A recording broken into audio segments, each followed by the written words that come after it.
About 8 years ago was when you first saw next generation sequencing beginning to trickle into the clinical diagnostics. It had been primarily a research-based tool up until that point. So that's when I first got interested. I just thought, this would be so cool to do in the kidney. And so I started looking around. That's how I met Marjorie. I started looking for anybody in Little Rock that could do next generation sequencing. And she was at UAMS at the time. So I called and introduced myself. And so we kind of started the conversation then. When I was a graduate student, we got one of the first ones at the UAMS, and I got on it and used it for my project. And now we're over to here.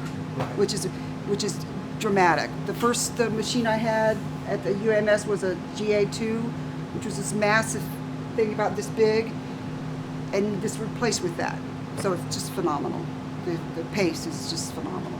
That put it within reach when the MySeq was released by Illumina, and we bought it like the first year it came out. What was that, 2011 or so? 2000, something like that. Yeah. So once that happened, that was when we decided to go for it and try to do this. This is our next generation sequencer.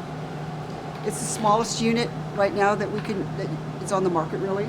It takes about 2 days to create the libraries. Then we put it on here and it runs overnight, and usually the next day when we come in, it's done and all results are there. And then I analyze the results.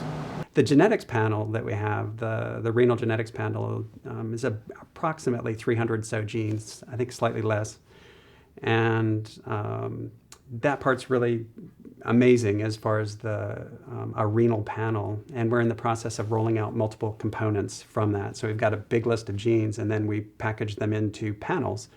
And we're going through and validating those, make sure that they work, finding out all their performance characteristics, and then we release them kind of in rolling waves.